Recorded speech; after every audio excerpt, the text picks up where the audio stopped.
ಎಲ್ಲರೂ ಕೂಡ ಜವಾಬ್ದಾರಿ ತೆಗೆದುಕೊಂಡು ಈ ಚುನಾವಣೆ 6 ಚುನಾವಣೆ ಕೂಡ ನಾನು ಎಲ್ಲ ಗ್ರಾಜ್ಯುಯೇಟ್ಸ್ಗೆ ಮತ್ತು ನಮ್ಮ ಶಿಕ್ಷಕರಿಗೆ ನಾನು ಮನವಿಯನ್ನ ಮಾಡ್ತಾ ಇದ್ದೇನೆ. ನಮ್ಮ ಸರ್ಕಾರ ಈ ರಾಜ್ಯದ ಪ್ರಗತಿಗೆ, ಶಿಕ್ಷಕರ ಪ್ರಗತಿಗೆ, ವಿದ್ಯಾವಂತ ಪ್ರಗತಿಗೆ ಎಲ್ಲ ತರದ ಕಾರ್ಯವನ್ನು ನಾವು ಮಾಡ್ತಾ ಇದ್ದೇವೆ. ನಮ್ಮ ಪಕ್ಷದ ಅಭ್ಯರ್ಥಿಗಳಿಗೆ ನೀವೆಲ್ಲ ಸಹಾಯ ಮಾಡಬೇಕು ಅನ್ನೋದು ನಿಮ್ಮ ಮುಖಾಂತರ ಕೂಡ ನಾನು ಮನವಿ ಮಾಡ್ತಾ ಇದ್ದೇನೆ. ಎಲ್ಲರೂ ಕೂಡ ನಮ್ಮ ಶಾಸಕರು, ನಮ್ಮ ಮಂತ್ರಿಗಳು ರೆಸ್ಪಾನ್ಸಿಬಿಲಿಟಿ ತೆಗೆದುಕೊಳ್ಬೇಕು ಅಂತ ಸೂಚನೆ ಕೂಡ ಕೊಟ್ಟಿದೆ. ಪ್ರಜ್ವಲ್ ರೇವಣ್ಣ 31ಕ್ಕೆ ವಾಪಸ್ ಬಂದು ಎಸ್ಐಟಿ ಸರೆಂಡರ್ ಆಗ್ತೀನಿ ಅಂತ ಹೇಳಿದ್ದಾರೆ.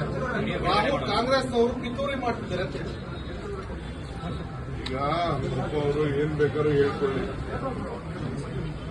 ಬಾಯಿಗೆ ಯಾರು ಬೀಗ ಹಾಕಕ್ಕಾಗಲ್ಲ. ಏನ್ ಬೇಕಾದ್ರೂ ಮಾತಾಡ್ತಾರೆ, ಅವ್ರು ಮಾತಾಡ್ತಾರೆ.